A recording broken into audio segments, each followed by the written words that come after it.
चलिए तो आज हम लोग को पढ़ना है एपी का व्यापक रूप। एपी का ये दूसरा पार्ट होगा।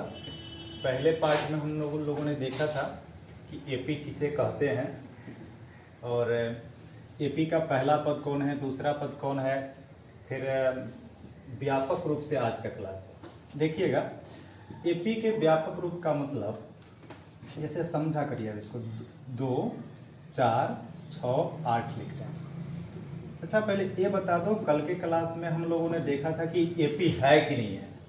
एपी है कि नहीं है, बोला करो थोड़ा, इस तरह से एकदम मत बैठो। एपी है कि नहीं का मतलब एपी है। क्यों एपी है? क्योंकि 2 के बाद 4, 2 के अंतर से बढ़ा, 4 के बाद 6, 2 के अंतर से बढ़ा, 6 के बाद 8, 2 के अंतर से, फिर 8 के बाद 10, 2 के अंतर से। ऐसा नहीं कि 2 के अंतर से बढ़े, यानी समान अंतर हो तो एपी है, अगर समान अंतर नहीं है तो एपी नहीं है। अब देखिएगा थोड़ा, ये जो दूसरा पद है इसको ए और ये जो अंतिम पद है इसको एल, ये कहना हम लोग सीख गए। एपी के व्यापक रूप में हम देखेंगे कि आप इसमें बताओ कि अगर ये पहला पद है ए बराबर 2 हो गया, कितना के अंतर से बढ़ रहा है? 2 के अंतर से, तो डी बराबर कितना हो गया? 2 हो गया। अब हम देख रहे हैं कि 4 बना कैसे। 4 दूसरा पद है, तो ई जो है यह बना है ए में डी को जोड़ दिया गया है, तो दूसरा पद बन गया है। ठीक, फिर देखो कि ये तीसरा पद कौन है? 6, ये कैसे बना है? तो ए में डी को 2 गुना करके जोड़ दिया गया है। देख लीजिए, ए के जगह पर कितना? 2, 2 गुने डी यानी 2 गुने 2 4, 4 और 2 कितना? 6। इसी तरह से अगर हम बात करें इस चौथे पद का, तो ई कैसे बना है? ए में डी को 3 गुना करके जोड़ दिया गया है। और इसी तरह से अगर बात करें अगले वाले पद का, तो ए प्लस इधर नहीं दिखेगा, नहीं, यहां तक रहने दीजिए, डैश डैश कर देंगे। अब इस बात को समझा जाए। प्रथम पद को हम लोग क्या बोल रहे हैं? ए। तो पहले ए, दूसरा पद बना कैसे है? तो पहले वाले पद में डी जोड़ने से। तीसरा पद कैसे बना है? तो पहले पद में डी को 2 गुना करके जोड़ने पर, फिर 3 गुना करके जोड़ने पर, इस तरह से बना है एपी का व्यापक रूप। देखिए, बहुत अच्छा कॉन्सेप्ट है और यह जो यहाँ से जो फॉर्मूला बनेगा ये पूरे चैप्टर में घूमेगा। बहुत अच्छा है, ध्यान देना। इसको कौन पद बोल रहे हो? पहला पद। ई कौन पद है? दूसरा पद। ई कौन पद? तीसरा। इसी तरह से ये चौथा और डैश डैश आगे भी बढ़ता जाएगा। अब तुम बताओ थोड़ा, पहला पद में कितना डी? कोई डी नहीं। पहला पद में कितना डी? डी नहीं है। दूसरा पद में कितना डी? दूसरा पद में 1 ठो डी। फिर तीसरा पद में कितना डी? तीसरा पद में 2 ठो डी। चौथा पद में कितना डी? चौथा पद में 3 ठो डी। इस तरह से डैश डैश करके आगे बढ़ रहा है। अब तुम बताओ इसको, चौथा पद में कितना डी? चौथा पद में 3 डी। हाँ, बिल्कुल सही। तीसरा पद में कितना डी? बस आप व्यापक रूप अब सीख गए। देखना, अगर प्रथम पद का थोड़ा सा कैमरा वीडियो बन रहा है, बात करते हैं जी। घड़ी बंद, हाँ चल रहा है, ठीक है। एक ए प्लस डी, दूसरा पद, ध्यान दो इधर। ए का मतलब पहला पद, तो पहला पद में कोई डी नहीं। हाँ, तो ध्यान दीजिए, अगर हम यहाँ पर लिख दे दूसरा पद, तो दूसरा पद का व्यापक रूप सीख जाइए कि ए प्लस सीधे डी, ऐसे सीखना। 2 गो है दूसरा पद, डी एगो कम करके, अब एकदम क्लियर होगा। तीसरा पद का बात हो रहा है ए प्लस 2डी, यानी डी एगो कम करके। चौथा पद में कितना डी? ए प्लस 3डी। ये व्यापक रूप बन रहा है, यहां पर लिख रहा है, समझ लीजिए। जो भी बता रहे इस बात को समझिए। 10वां पद का व्यापक रूप बताइए, ए प्लस 9डी। फिर आप इसी तरह से 100वां पद का व्यापक रूप बताइए, ए प्लस 99डी। अब तो आप समझ गए कि अगर जो पद कहा जा रहा है उसे डी को कम करके लिख देंगे तो व्यापक रूप हो जाएगा। अब यहाँ पर फॉर्मूला बन रहा है, देखो यहाँ 100 है तो 99। अब हम बोल रहे हैं ए 9वां पद, पढ़ना भी सीखे इसको। ए 9वां पद, जैसे देखो 2 था तो दूसरा पद, 3 था तो तीसरा पद, 4 था तो चौथा पद, 10 है तो 10वां पद। कहना सीखे 10वां पद, 100 है तो 100वां पद, तो n है तो nवां पद। नहीं तो जो यहाँ पर अगर 100 है तो 99 डी, यानी ये को कम डी लिखना है। 10 है तो 9 डी, 2 है तो 1 डी, 3 है तो 2 डी, यानी यहाँ जितना भी है उस एगो डी कम लिखना है। ये तो रहबे करेगा प्लस में करके और वही हो जाएगा उसका व्यापक रूप। तो अब देखो यहाँ पर क्या है n, तो कितना डी, a प्लस कितना डी, n से एगो कम डी, तो n माइनस 1 इंटू कितना डी, और ई बन गया आपका फार्मूला। ठीक है, तो ये जो डैश डैश करके हम लिखे हैं, पहला पद a, दूसरा पद a प्लस डी व्यापक रूप में, तीसरा पद a plus 2d, a plus 3d, dash dash करके अगर nवां पद का बात कर दे तो nवां पद हो जाएगा वही a plus n minus 1 into D. ठीक है, अब ध्यान दीजिए, अब इस पर हम बात करेंगे। an बराबर a plus n minus 1 into D, ये फार्मूला बन गया है और कम से कम इसका 25 बार तो आपके बुक में इसका यूज होगा। 25 बार, लगभग 25 से ज्यादा क्वेश्चन इस फार्मूला पर बनेगा। सबसे ज्यादा टाइम रिपीट होगा ये फार्मूला। और देखो खुद से बनाए हो, रटना नहीं है।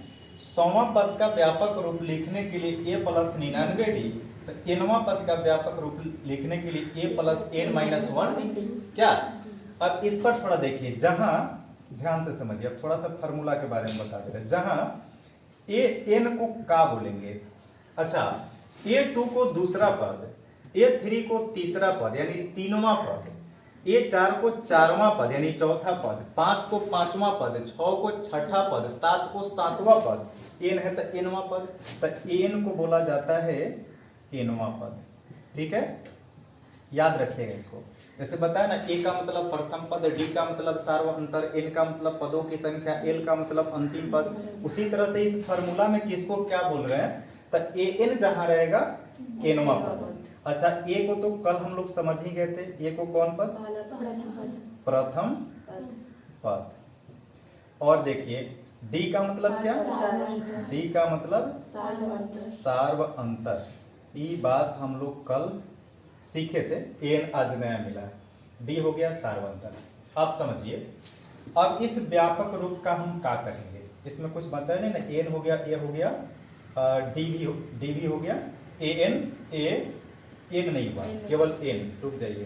तो एन बराबर क्या हो जाएगा, पदों की, ये भी बात कल जाने थे, पदों की संख्या, यानी कि कितना इसमें पद है। नहीं, अब इस पर थोड़ा सा एक क्वेश्चन बनाना सीखते हैं कि व्यापक रूप सीख गए। थोड़ा सा आप 2-4 क्वेश्चन और बता दो। a20 का मतलब क्या हुआ, 20वां पद, तो 20वां पद का व्यापक रूप क्या होगा, a प्लस 19d होगा। तो व्यापक रूप लिखना, तो किसी का भी व्यापक रूप आप लिख सकते हो। अब व्यापक रूप लिखना अगर समझ गए तो फिर हम व्यापक रूप का क्या करेंगे, इस पर क्वेश्चन कैसे मिलेगा इसको देखते हैं। मिटा देते हैं इसको।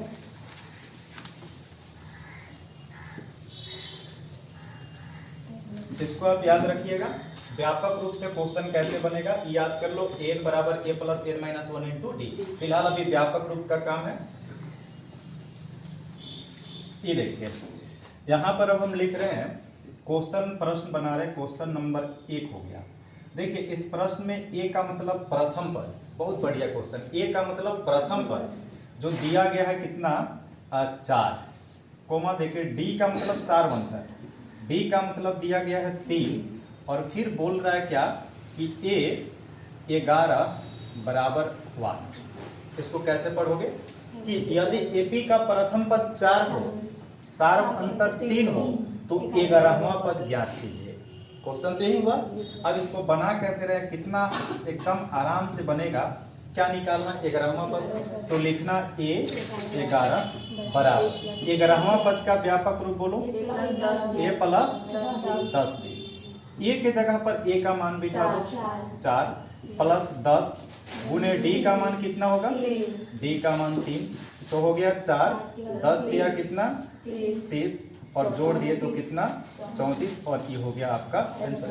आराम से निकाल सकते हैं इसको। ए बराबर 4, डी बराबर 3। एक और क्वेश्चन देखिए, अगर हम बोले कि ए बराबर 5 है, डी बराबर 4 है और निकालना है ए 21 बराबर वाट, तो पहले क्वेश्चन समझ लीजिए।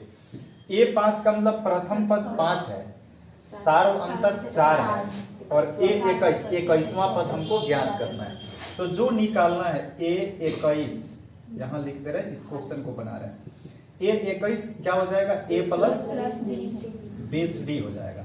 तो ए के जगह पर मान लिखेंगे 5 प्लस 20 गुने डी का मान कितना 4, तो यहाँ 5 और 20 कितना हो जाएगा, 80 और कितना हो गया 85। एकदम आराम से आप बना ले रहे हैं इसको, फिर से समझिएगा थोड़ा सा। देखो दूसरा क्वेश्चन था, तीसरा में एक और प्रश्न दे रहे हैं। ए बराबर 5 है, डी बराबर -2 है और ए 51 बराबर कितना है, वाट है।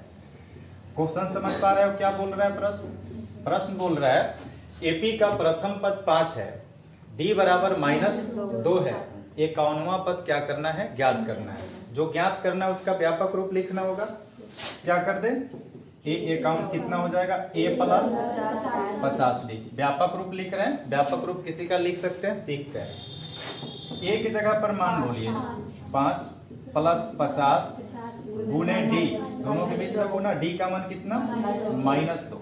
एक माइनस वाला ही पहला प्रश्न है, प्लस गुने माइनस क्या होगा, माइनस 50 में 2 से कितना 100, 100 में से ये घट गया, कितना है -95 और ये हो गया आंसर। सिंपल बात को समझ जा रहे हो, बहुत बड़ा चीज है नहीं।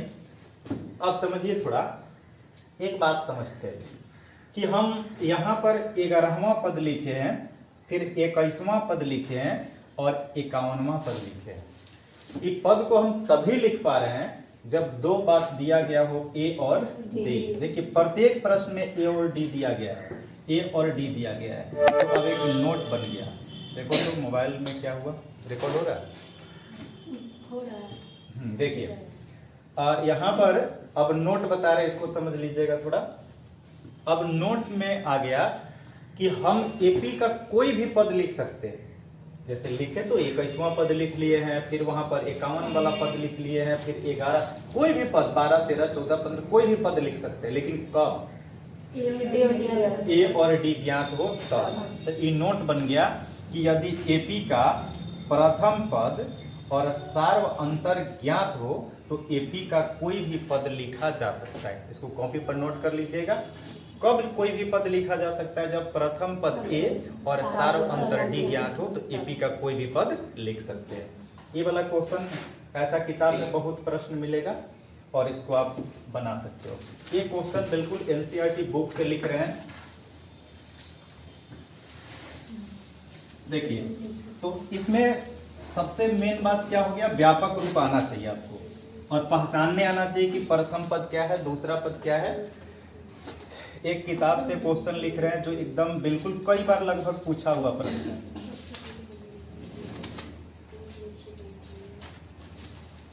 कल जितना पढ़ाई हुआ सबको क्लियर है? चलिए एक प्रश्न लिख रहे हैं, बात कम करिए आप लोग। क्वेश्चन लिखा है एपी 2, 7, 12 डैश डैश का 10वां पद ज्ञात कीजिए। 10वां पद ज्ञात कीजिए। देखिए किताब से ही क्वेश्चन इसलिए लिए हैं कि आपको पता चले कि किताब में भी ऐसा क्वेश्चन है। ये प्रश्न करीब परीक्षा में 10th क्लास के एग्जाम में 5 बार से ज्यादा पूछा हुआ है। इसको बना रहे हैं। अगर ऐसा मिल जाए प्रश्न तो आप क्या करोगे? देखो एपी है, एपी लिख दिया तो आपको जांच नहीं करना। एपी है, एपी का प्रथम पद कितना 2, ये बराबर 2 लिखो। कितना के अंतर से बढ़ रहा है 5। समझ में आ जा रहा है तो नहीं तो ऐसे डी निकाल सकते हो, A2 माइनस 7 में से 2 घटा तो डी बराबर कितना। कौन पद निकालना है? ए 10 बराबर क्या हो गया वाट। जो आपको बता रहे थे पहले फॉर्म बता दिए कि इस तरह से पहले समझ लो। अब देखो अब हमको निकालना कौन चीज है, 10वां पद। तो ए 10 और जो निकालना उसका व्यापक रूप लिखो। तो क्या हो जाएगा ए प्लस 9d, व्यापक रूप आ गया। अब ए के जगह पर कितना, अब प्लस 9 गुने डी का मान कितना 5, तो ये कितना हो गया 2, 9 बचे 45, 45 को कितना 47, और ई हो गया आपका। ये प्रश्न कई बार पूछा हुआ है, बिल्कुल एकदम समझ में आ रहा है। चलिए, तो ई क्वेश्चन ऐसा आपको बहुत प्रश्न मिलेगा किताब में, आप एकदम आराम से उसको बना सकते हो। एक उदाहरण का प्रश्न था, कई बार परीक्षा में पूछा हुआ। अब हम बात करते हैं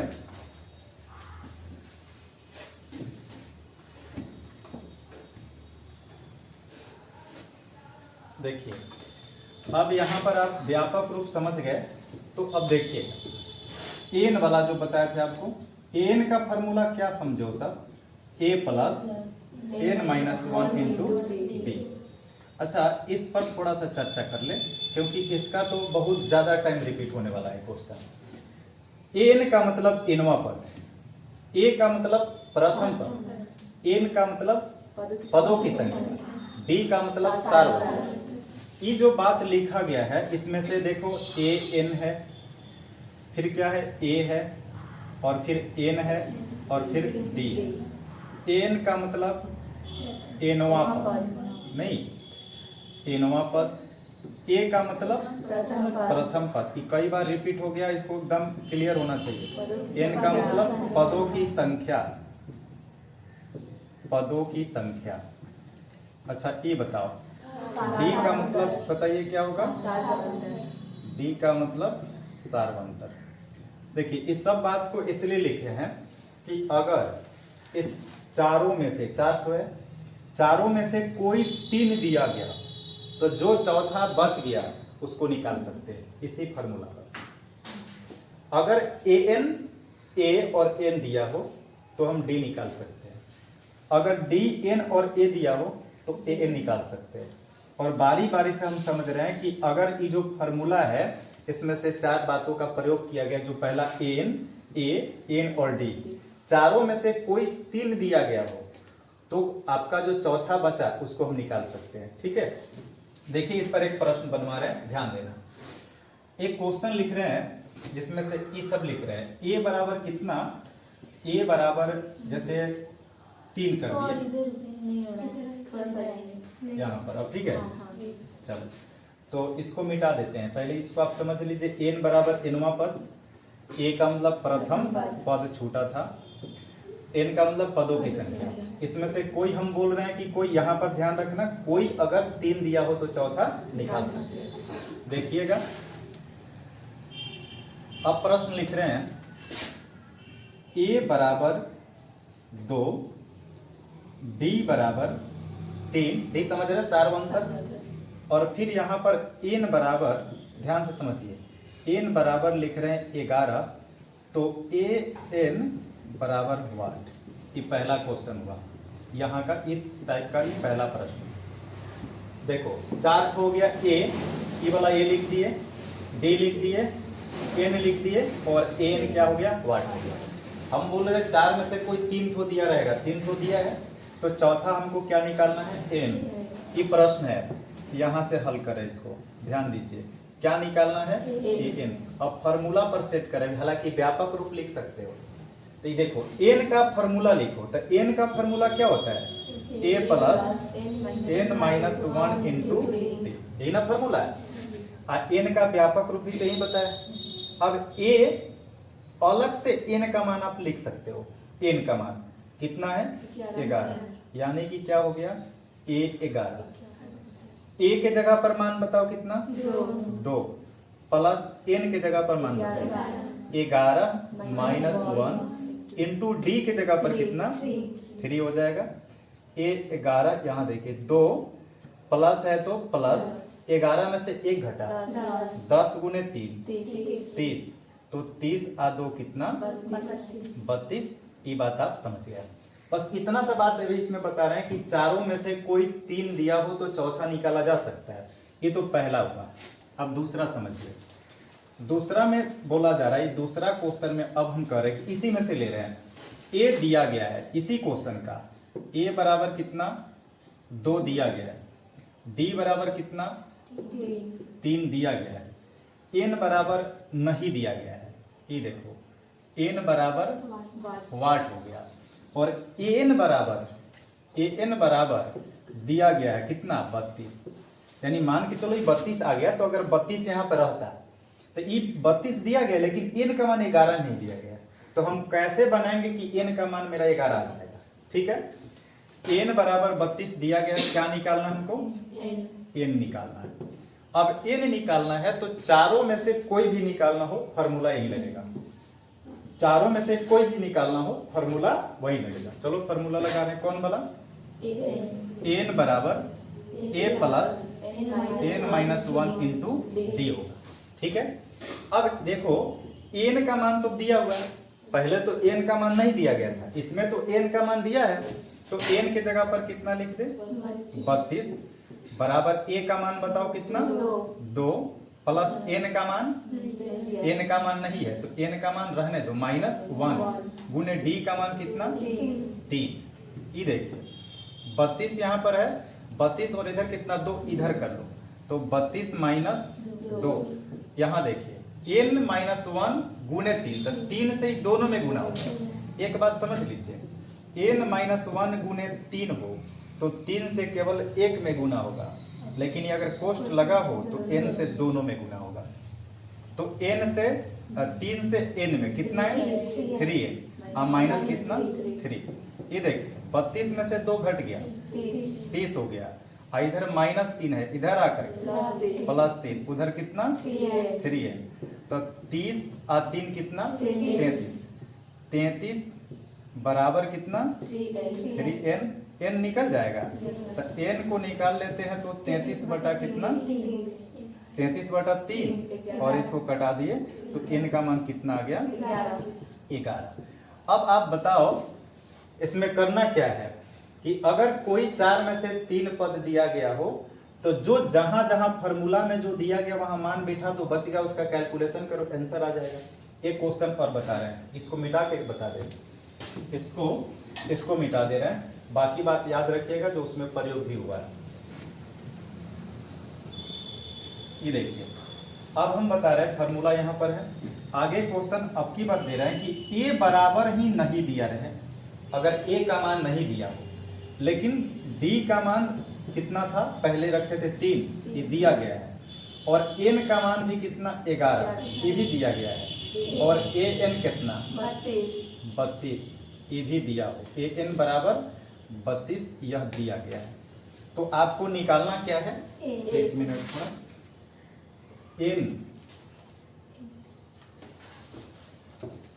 हाँ समझिए, अब हम 32 दिया गया, निकालना क्या है a निकालना है आपको।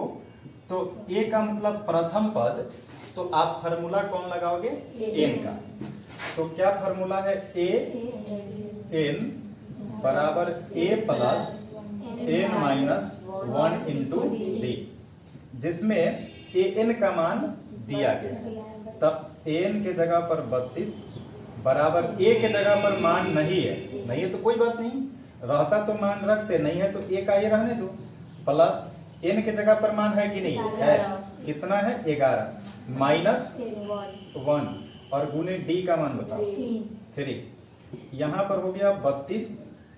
अच्छा यहाँ वाला a था तो घटा लिए थे, इसमें तो नहीं घटेगा, a का मान उसमें दिया था, a प्लस ये ध्यान दीजिए 11 में से 1 घटा 10 में 3 से गुना करिए 30। आप समझो इधर कितना 32 और 30 को इधर लाएंगे तो -30 बराबर के दाहिने क्या बचा a, तो ये हो गया 32 में से 30 घट गया, कितना बचा 2 बराबर कितना a, अतः a बराबर कितना a बराबर 2, क्या मतलब पहला पद निकल गया, तो ये पहला पद निकल गया। इस तरह से जो प्रश्न है व्यापक रूप हम लोग सीख गए, और फार्मूला पर अगर 4 में से कोई भी 3 दिया हो तो चौथा हम लोग निकाल सकते हैं। और इसको बना करके जब आप किताब का प्रश्न बनाओगे तो बहुत ज़्यादा क्वेश्चन आप एकदम आसानी से बना लोगे। तो बस इसका प्रैक्टिस करना है। आज का क्लास इतना रहेगा, और इससे संबंधित जितना भी प्रश्न उदाहरण में हो या चैप्टर में हो सबको बना के लाना है, ठीक है। तो इसको यहाँ पर एंड किया जाए।